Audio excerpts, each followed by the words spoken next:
Hi అండి, అందరికీ నమస్కారం. Welcome to my YouTube channel. ఈ వీడియోలో ఏపీ ప్రభుత్వ ఉద్యోగ పెన్షనర్స్కి చంద్రబాబు శుభవార్త అండి. ఏంటంటే ఉద్యోగులకు సంబంధించి మేనిఫెస్టో అయితే విడుదల చేశారు.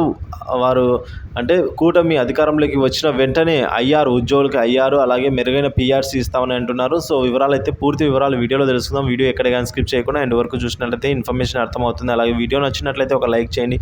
సబ్స్క్రైబ్ చేసుకున్నట్లయితే మన ఛానల్ సబ్స్క్రైబ్ చేసుకుందామని నేను చేసే ప్రతి ఒక్క వీడియో మీ వరకు రీచ్ అవుతుంది. ఇక మరీ ముఖ్యంగా ఉద్యోగులు పెన్షనర్స్ కోసం చంద్రబాబు గారు అయితే ఈ విధంగా అంటున్నారండి. గత 5 ఏళ్ల పాలనలో ప్రధాన వ్యవస్థలన్నీ విధ్వంసం అయ్యాయి. ముఖ్యంగా ఉద్యోగులు ఉపాధ్యాయులు తీవ్ర ఇబ్బందులకు గురయ్యారు, అవమానాలకు గురయ్యారు. సో వారి గౌరవాన్ని పునఃప్రతిష్ఠంపన చేసేందుకు పూర్తి అనుకూల వాతావరణంలో వారు పనిచేసేలా తగు చర్యలు చేపడతాము. అలాగే సిపిఎస్ జిపిఎస్ విధానాన్ని మళ్ళీ పునఃసమీక్షించి ఆమోదయోగ్యమైన పరిష్కారానికి కృషి చేస్తాము అంటున్నారు. ఉద్యోగులకు మెరుగైన పిఆర్సీ అమలు చేస్తామంటున్నారు. అలాగే అలవెన్స్ పేమెంట్స్ పైన కూడా పునఃపరిశీలన చేస్తాము.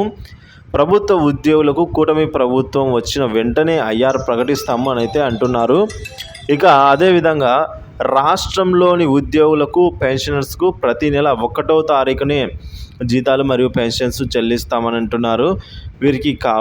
వీరికి రావాల్సిన బకాయిలు కూడా వెంటనే ఏర్పాటు చేయబడుతుందన్నారు. పెన్షనర్స్ కార్పొరేషన్ ఏర్పాటు దిశగా చర్యలు చేపడతామన్నారు. తక్కువ జీతాలు పొందే అవుట్సోర్సింగ్ కాంట్రాక్టు అలాగే తదితర ఉద్యోగులకు సంబంధించి ప్రభుత్వ పథకాలు వర్తింపజేసేలా చూస్తామని అంటున్నారు. ఇక ఫైనల్గా వాలంటీర్ల గౌరవ వేతనం ఏదైతే ఇప్పుడు ప్రజెంట్ ఇస్తున్న 5,000 రూపాయలను తీసేసి 10,000కు పెంచుతామని అయితే హామీ ఇవ్వడం జరిగింది.